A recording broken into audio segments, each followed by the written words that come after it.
I've been down under, mate. On a hippie trailhead full of zombies, I met a strange lady. She made me nervous. Well, drinking beer, drinking wine, meeting nice people, go swimming, snorkeling, diving, all that kind of stuff. Me in and gave me breakfast. And she said, "Do you come from a land down under?" I visited friends there in Sydney. They've been there for 1 year for their work, and they had an apartment there. They lived there for half a year working, and then they traveled around in Australia, but I visited them when they were in Sydney. Okay. So we did a little sightseeing there, went to Bondi Beach. I've only been there for 1 week with my friends, and then I went traveling for myself for the next 3 weeks, so I've been away for 1 month.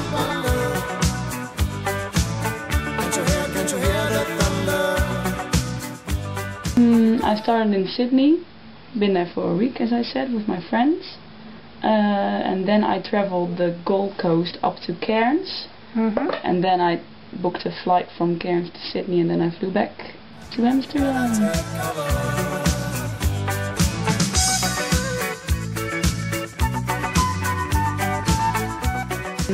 That's a hard question, but I think it's Fraser Island and the Whitsundays.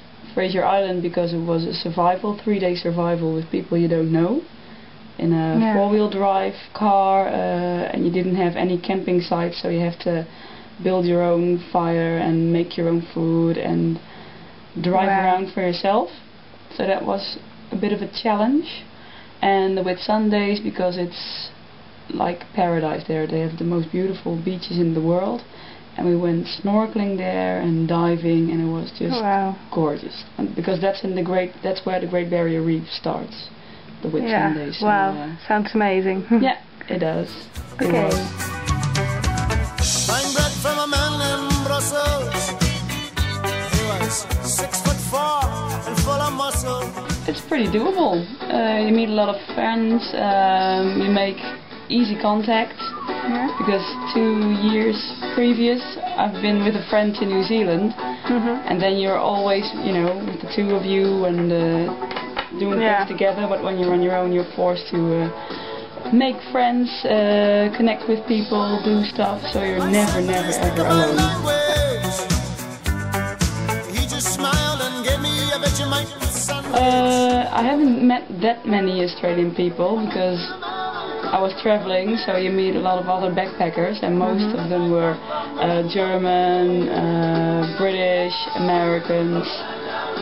But I've met some Australian people, and well, most of them were the surf dudes. Oh yeah. And they're a bit, you know, light-headed. I didn't really weren't your like type people? No, weren't exactly my type people. But overall, they're very relaxed people.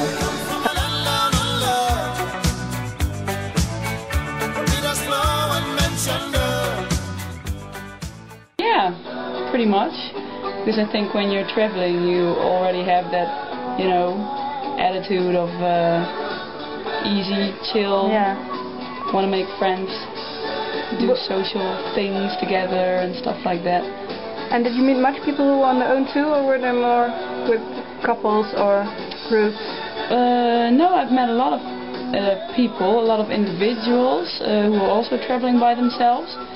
Because I stayed in hostels, and then it's very easy to make contact with other people. And most of them were in, you know, in duos. So that was pretty much.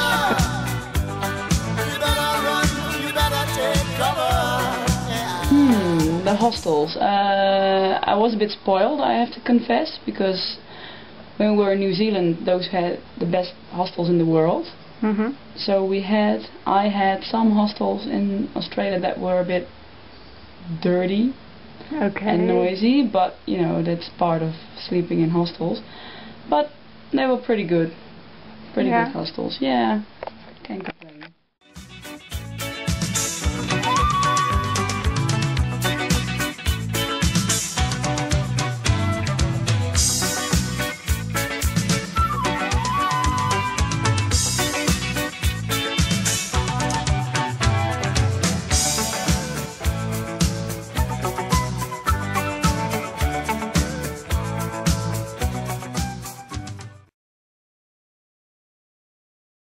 Thank you, Esther, for helping me out in this project.